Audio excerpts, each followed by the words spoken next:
How to delete messages on Messenger on Android. Whether you want to delete an entire conversation or just a specific message, I'll walk you through both methods. So let's get started. First, open the Messenger app on your phone.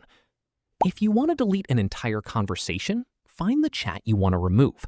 Then tap and hold the conversation until a menu appears.